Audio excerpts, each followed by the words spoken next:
বাড়িতে আমাদের ঘরের সামনে একটা ছোট্ট উঠোন আছে, আর সেই উঠোনে বিভিন্ন ধরনের গাছপালা কিন্তু আছে। আর এরই মাঝে আমার শ্বশুরমশাই বেশ কয়েকটা ওলের গাছ লাগিয়েছিল। প্রতি বছরই লাগায়, আর নিচে কিন্তু বেশ বড় বড় সাইজের ওলও হয়। তো যেহেতু আমরা বাড়িতে এসেছি, তো সেই জন্য ওল থেকে অনেক গাছ থেকে একটা ওল আমার শ্বশুরমশাই তুলেছে। আর সেই ওল দিয়েই আজকে করব বাটা মাছের ঝোল। তো তার জন্য সবার প্রথম মাছটাকে না বেশ ভালো করে ভেজে তুলে রেখে কড়াইতে তেলের ভিতরে রাঁধুনি আর গোটা জিরে ফোড়ন দিয়ে দিলাম সেই সিদ্ধ করে রাখা ওলটা। তো ওলটাকে না হালকা করে একটু ভাপিয়ে নিলে এতে করে ওলের যে কষটা থাকে, কালো কালো রং হয়ে যায়, সেটা কিন্তু নিমেষেই চলে যায়। তো তারপর লবণ, হলুদ, কাঁচা লঙ্কা দিয়ে ওলটাকে বেশ ভালো করে কিন্তু ভেজে নিতে হবে।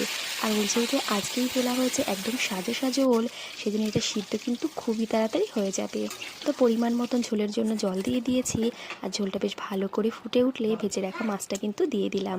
তো ওলের তরকারিতে না ঝোলটা একটু বেশি রাখতে হয়, কারণ ঠান্ডা হলে ঝোলটা কিন্তু অনেকটাই শুকিয়ে যায়। তো ঢাকা দিয়ে বেশ কিছুটা সময় রান্না করে নিয়েছি। এরপর ঢাকাটা খুলে ওপর থেকে দিয়ে দেবো কিছুটা পরিমাণে ভেজে রাখা জিরের গুঁড়ো। তো এই জিরের গুঁড়ো দিলে না তরকারির টেস্ট কিন্তু অনেকটাই বেড়ে যায়। তো ঘরের সবজি সবাই মিলেমিশে একসঙ্গে খাওয়াটা কিন্তু দারুণ মজাদার।